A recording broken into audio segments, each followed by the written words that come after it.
नमस्कार। मालती जोशी की कहानियों की श्रृंखला में आज सुनते एक बहुत ही खूबसूरत कहानी, अनकहा सच। भैया भैया मैं माँ को रख लूँगी, खुशी से रख लूँगी। माँ की सेवा का अवसर मुझे मिल रहा है, इससे बड़ी बात और क्या होगी। पर मेरी 2 शर्तें हैं। शर्तें? भैया भाभी एकदम चौंक पड़े। भाभी तो एकदम ही शुरू हो गई। तुम्हारा हिस्सा दे देंगे भाई, और माँ जी का खर्चा भी, कुछ उधार नहीं रखेंगे। भैया ने उन्हें डपट दिया। उसे बोलने भी तो दो, एकदम ही शुरू हो जाती हो। मेरे सामने इस तरह अपमानित होना भाभी को जरा अच्छा नहीं लगा। वो पैर पटकती हुई भीतर चली गई। भैया ने उन्हें नज़रअंदाज करते हुए कहा, हाँ बोलो।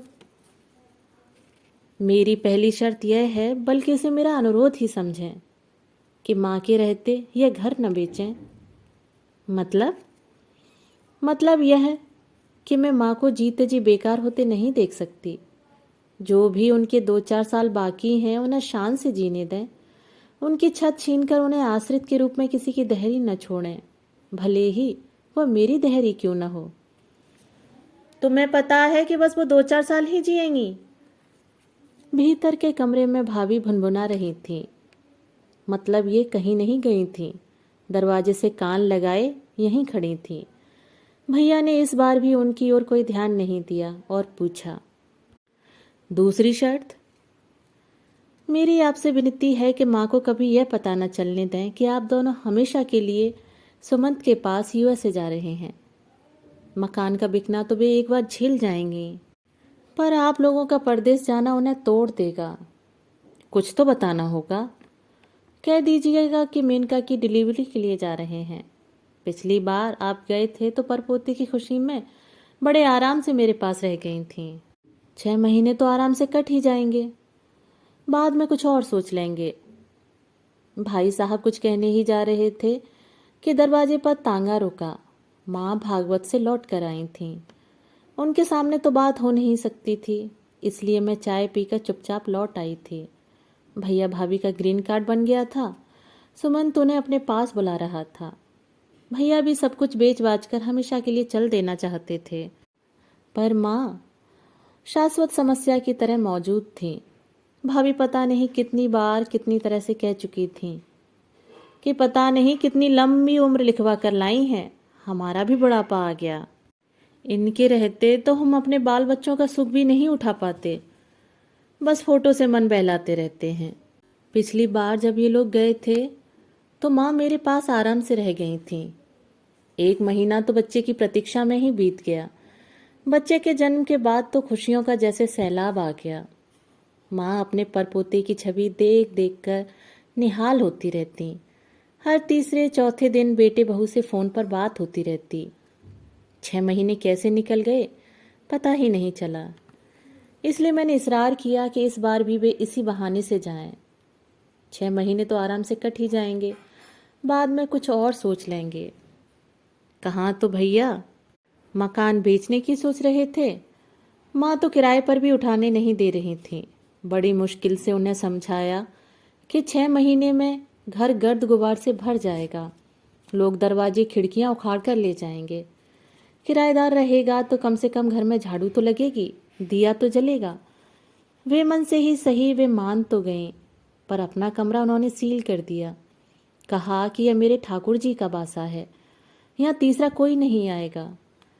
6 महीने तो अच्छी तरह से गुजर गए। सुमंत ने सुजय की 5 साल पहले वाली तस्वीरें दिखा दिखा कर उन्हें खुश कर दिया। इस नए वाले काल्पनिक बेटे का नाम हमने सुयश रख लिया। अपनी वंश वेल को यूं फलती फूलती देख माँ आनंद मग्न रहती। ठाकुर जी के प्रति कृतज्ञ थीं। उन्हें नित नए भोग लगा रही थीं। उनके दामाद और नाती प्रसादी पाकर प्रसन्न हो रहे थे। 6 महीने पलक झपकते ही बीत गए। इसके बाद माँ थोड़ा बेचैन होने लगी। कहती, तुमने तो बताया था वहाँ 6 महीने से ज़्यादा रहने नहीं देते। मैं समझाती, बच्चा छोटा है ना माँ, साथ में स्कूल जाने वाला बड़ा भी है, नौकरी करती है मेनका, दोनों को कैसे संभालेगी। इस बार तो उसके मम्मी पापा ने भी मना कर दिया है कि इतना लंबा सफ़र हमसे नहीं होता। तो अब इन्हीं लोगों को तो संभालना है। सरकारी अमले को कुछ दे दिवा कर मना लिया होगा। फिर धीरे धीरे फ़ोन कम होते गए। माँ की उत्सुकता भी कम हो गई। पहले तो बार बार पूछती, फ़ोन नहीं आया? अब फ़ोन आता भी तो कहती, तुम ही बात कर लो, मुझे अलग से क्या कहना है। 8-10 महीनों में तो यह हालत हो गई कि माँ की बच्चों की तस्वीरों में भी रुचि नहीं रह गई। एक बार तो बोली, उससे कहो यूं रात बेरात फ़ोन न किया करे, जो कुछ देखना दिखाना है दिन में दिखाया करे। इतनी ठंडी में हमसे बिस्तर से उठा नहीं जाता। उनकी इस उदासीनता का मर्म मेरी समझ में आ रहा था। उनके संस्कारशील मन को यूं बेटी के घर में पड़े रहना अच्छा नहीं लग रहा था। अकेले रहने की हिम्मत होती तो वे एक दिन भी मेरे यहाँ नहीं रहती, पर मजबूर थी। साल भर बीत गया और माँ जैसे एकदम बीतराग हो गई। उन्हें दीन दुनिया से जैसे कोई मतलब ही नहीं रहा। कई बार माला जपते जपते उनका हाथ रुक जाता, वे जड़ हो बैठी रहती। कई बार परोसी थाली पर कौर हाथ में लिए बैठी रहती। बाकी लोग खाकर उठ जाते और उनका खाना शुरू ही नहीं होता। ठाकुर जी के सामने बैठती तो आंखें कहीं शून्य में टंग जाती। पहले उन्हें मंदिर जाने का इतना शौक था। सोमवार को शिव मंदिर, मंगलवार को हनुमान मंदिर, ऐसे दिन बंधे हुए थे। अब सब छूट गया था। पर्वों पर भी जाने का मन नहीं करता था।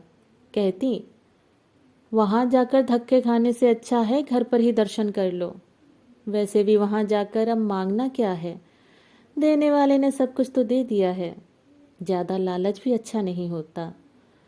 मेरे दोनों बच्चे नानी से बहुत हिल गए थे। देर रात तक उनका कहानी सेशन चलता। पहेलियाँ बूझी जाती, अंताक्षरी खेली जाती, पर अब धीरे धीरे वह भी कम होता जा रहा था। पता नहीं माँ का स्टॉक खत्म हो गया था या बच्चों का उत्साह कम होता जा रहा था। माँ का रसोई में अच्छा खासा दखल था। उनके रहते मैं एकदम निश्चिंत हो जाती थी, पर रसोई से भी माँ का मन ऊबने लगा। मैं कोई पाक विधि पूछती तो टालने के अंदाज में कह देती, हमारे तो तौर तरीके पुराने हैं, तुम लोगों को क्या पसंद आएंगे। इस मानसिक अवस्था का परिणाम शरीर पर तो पड़ना ही था। दिन में 5-6 बार चाय पीने वाली माँ अब 2 कप पर गुजारा कर रही थी। मैंने 1-2 बार कहा भी, माँ भैया आएंगे तो मुझसे लड़ने वाले हैं कि मेरी माँ को भूखा मार दिया। माँ कुछ कहती नहीं, हंसकर रह जाती। बड़ी करुण हंसी होती थी वह। उनकी आंखों में एक निचाट सूनापन भर गया था। कई बार तो ऐसा होता कि उनकी आंखें तो मुझ पर होती, पर लगता कि वो मुझे नहीं, मेरे पार किसी और को देख रही हैं। उनकी इस मनोदशा से मैं ही नहीं, मेरे पति देव भी चिंतित हो उठे। कहते, कहाँ तो तुम माँ की सेवा का श्रेय लूटने चली थी। अब ऐसा न हो कि बदनामी गले पड़ जाए, नाते रिश्तेदारों को कहने सुनने का मौका मिल जाए। आखिर एक दिन हिम्मत बांधकर मैंने घर से बाहर जाकर भैया को फ़ोन कर ही दिया। मैंने कहा, मैं जानती हूँ एकदम उठकर चले आना इतना सरल नहीं है, पर आप कोशिश कीजिए। ऐसा न हो कि बाद में फिर पछतावा ही हाथ लगे। मैंने तफसील से माँ की हालत बयान कर दी थी, पर मुझे बिल्कुल भी आशा नहीं थी कि भैया फौरन ही चले आएंगे। वे आए, अकेले नहीं, दोनों आए। मैं तो डर गई थी कि भाभी आते ही शुरू हो जाएंगी कि हमारा इतना सा सुख भी इनसे देखा नहीं गया, पर भाभी इस बार अपेक्षाकृत शांत और सौम्य लगी।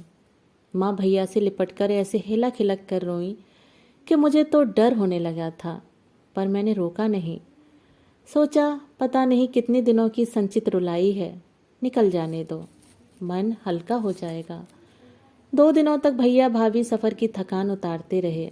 फिर तीसरे दिन घर देखने जो गए तो पूरा दिन लगाकर लौटे। आते ही बोले, कल हम लोग माँ को लेकर चले जाएंगे। कहाँ? अपने घर, और कहाँ? मैं यहाँ तुम्हारी मेहमान नवाजी का लुत्फ उठाने थोड़ी ही आया हूँ, माँ को ले जाने आया हूँ। लेकिन वाजपेयी जी से मेरी बात हो गई है, बगल वाला कमरा उन्होंने खाली कर दिया है, और सामान उसका भी इंतजाम हो जाएगा। और चौथे दिन भैया भाभी सचमुच माँ को लेकर चले गए। मुझे डर लगा कि भैया ने मेरे फ़ोन का कहीं ये अर्थ तो नहीं निकाल लिया कि मैं अब ऊब गई हूँ। मैं तो केवल माँ की ऊब को व्यक्त कर रही थी। खैर, अब इस बात पर सोचने का कोई मतलब नहीं था। माँ बड़े उत्साह और उछाल से अपने घर लौटी। उन्होंने बड़े भक्तिभाव से ठाकुर जी को पुनः उनके मंदिर में प्रतिष्ठित किया। अरसे बाद मैंने उनके चेहरे पर प्रसन्न हंसी देखी और मेरी सारी शंकाओं का जैसे समाधान हो गया। कुछ मैंने और कुछ वाजपेयी जी ने मिलकर ज़रूरत का सामान जुटा लिया। चाय नाश्ता भाभी बना लेती थी, खाना मेरे घर से पहुंच जाता था। माँ के लिए तो पलंग की व्यवस्था हो गई थी, पर भैया भाभी जमीन पर सो रहते थे। बड़ा बुरा लगता था, पर आश्चर्य की बात तो यह थी कि भाभी ने कभी परेशानियों की शिकायत नहीं की। वो भी पति के साथ माँ की सेवा में जुट गई थीं। दोनों को देखकर माँ का जी जुड़ा जाता था और दिन भर वे हाथ जोड़कर ठाकुर जी के प्रति अपनी कृतज्ञता व्यक्त करती। हमें सचमुच अंदाज नहीं था कि इस बीच माँ भीतर ही भीतर कितना छिद चुकी थी। पता तो तब चला जब वो एक रात सोई तो उठी ही नहीं। माँ का जाना किसी के लिए भी सुखद नहीं होता, पर मैं खुश थी कि माँ ने अपनी अंतिम सांस अपने घर में अपने बेटे बहू के सानिध्य में ली। भैया को जरूर उनकी मृत्यु का पूर्वाभास हो गया होगा, तभी वे जिद करके माँ को अपने घर में ले आए थे। उस दिन इस बात का बुरा लगा था, पर अब खुशी हो रही थी। भैया ने भी मुझे धन्यवाद देते हुए कहा कि अनु, तुमने बहुत अच्छा किया कि समय रहते मुझे खबर कर दी, नहीं तो सचमुच जीवन भर पछतावा ही रह जाता। आप लोगों को देखकर माँ इतनी खिल उठी थी कि मुझे अंदाजा ही नहीं था कि अंत इतना समीप होगा। शायद माँ की जिजीविषा ही चुक चुकी थी। कोई बात नहीं, हम इसी बात पर संतोष कर लें कि अंतिम सांस उन्होंने अपने घर में ली। अपने दरवाजे से उनकी अंतिम यात्रा निकली। बाकी सारे काम भी यहीं पर संपन्न होंगे। जैसा कि भैया ने चाहा था, सारे काम निर्विघ्न संपन्न हो गए। मुझे लगा था कि मेनका और सुमंत इस अवसर पर आएंगे, पर नहीं भी आए तो मैंने चर्चा नहीं की। भाभी को बुरा लग जाता, और इतनी दूर आना कोई हंसी खेल थोड़े ही है। ढेर सारा पैसा लगता है। वो पैसा उसने भेज दिया था, उसी से माँ के सारे काम संपन्न हुए। 13वीं के 2 दिन बाद मैंने भैया से कहा, भैया अब यहाँ का सब समेट कर घर चलो। वाजपेयी जी के सौजन्य का बेजा फायदा उठाना ठीक नहीं। मैंने उन्हें मकान खाली करने के लिए कह दिया है। वो तो खैर आगे पीछे कराना ही था। अब आप लोग घर चलिए। इत्मीनान से एक ब्रोकर ढूंढते हैं, पेपर में विज्ञापन देते हैं। महीना 15 दिन आराम से लग जाएंगे। ये काम इतनी जल्दी नहीं होते, जल्दी करना भी नहीं चाहिए। पर तब तक आप यहाँ परेशानी में रहें अच्छा नहीं लगता। घर चलकर आराम से रहिए। मुझे ना कोई विज्ञापन देना है, ना ब्रोकर ढूंढना है। क्यों? वाजपेयी जी खरीद रहे हैं क्या?